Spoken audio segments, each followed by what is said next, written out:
Mahesh Vyas, MD and CEO at CMIE, is ready with us. Mahesh, what were the key takeaways of new projects that were announced this particular quarter?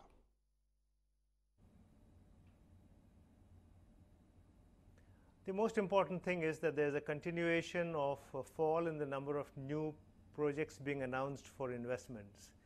So we have been seeing this for the last few years, but in 2017-18, the fall was quite sharp. So the year ended with less than 7 trillion rupees worth of new investment proposals being made, which is really very low.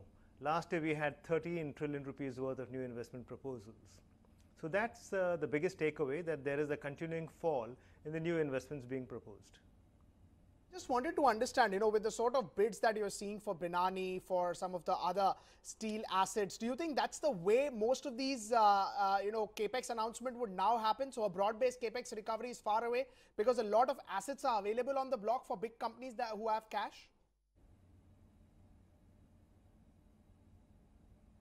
You are right.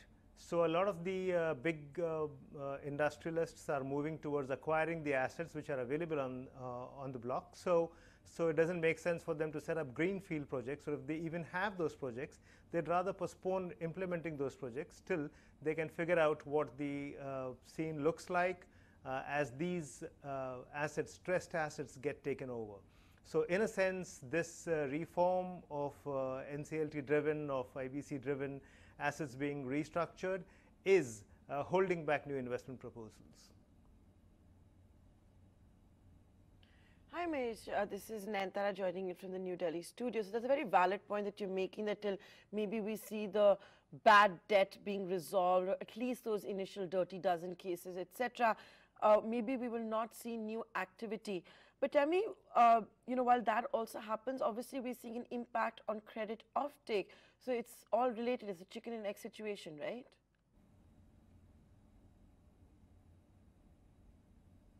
Yes, it is. So insofar as the large steel projects are concerned, steel, cement, power, and many of the other assets which are stressed, you're going to see a little slower traction in new investments being made. And that, I think, is sensible. I don't think one should read too much of negativity into this. On the other side, the government is making efforts to accelerate investments into roads. And there is some acceleration over there. New orders seen by corporates has increased a bit in the last few months. So the economy is kind of struggling to rediscover itself, in a sense, after several years of a slowdown and many assets getting stressed out. So the restructuring that is happening, the low capacity utilization still that we see, demand yet to pick up. So these are difficult times, but I think efforts are being made to ensure that it doesn't get worse. Reforms do fall into place, and we see a better, stronger corporate sector maybe a couple of years from now. So let me, for the benefit of our viewers who may not all be economists, and may not, and will need help in putting all of this together, Mahesh, put it down very simply for us. Are you or are you not seeing a revival when it comes to capex? If I look at the data, for example, that's put out on factory output, on IIP, etc., or even core sector data, month on month, it all keeps changing. You've put out this survey and details of it. So tell us, are you seeing a revival or not? The government insists that there are green shoots in the economy.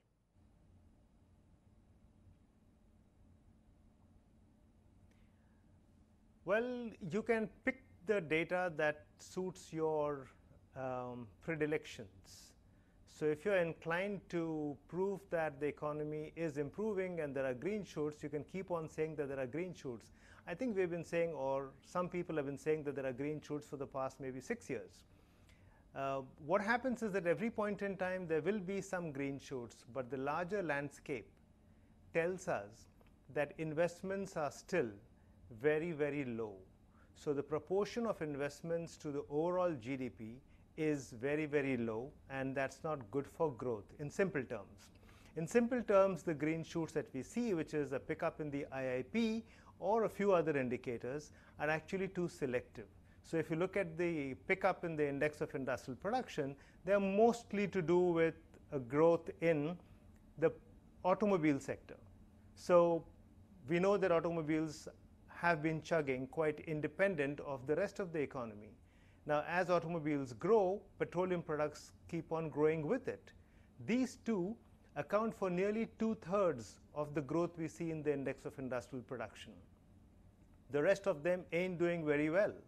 So these green shoots are not strong enough to see a revival. So I will say in simple terms that the larger investments, the larger pickup in capacity utilization, the larger display of pickup in demand is still far away. I would say we need to wait for maybe a couple of years before we see growth come back to the robust growth rates that we would like to see.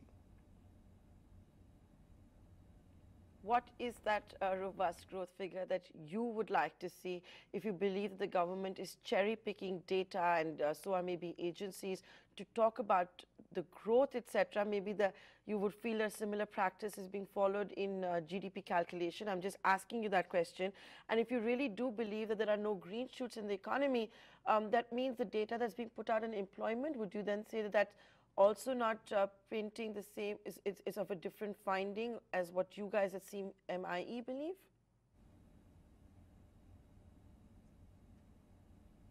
So what happens is that we have been seeing growth of, let us say, 6.5% to 7% real GDP in the past few years. Somehow at the ground level, somehow by looking at alternate data, that does not feel like 6.5% to 7%. 6.5% to 7% real GDP growth is really awesome. But it doesn't feel that. We still are talking in terms of green shoots. Why are we talking of green shoots when we have a 7% growth rate economy? Why are we looking for signs of revival when we have a 7% growth in economy?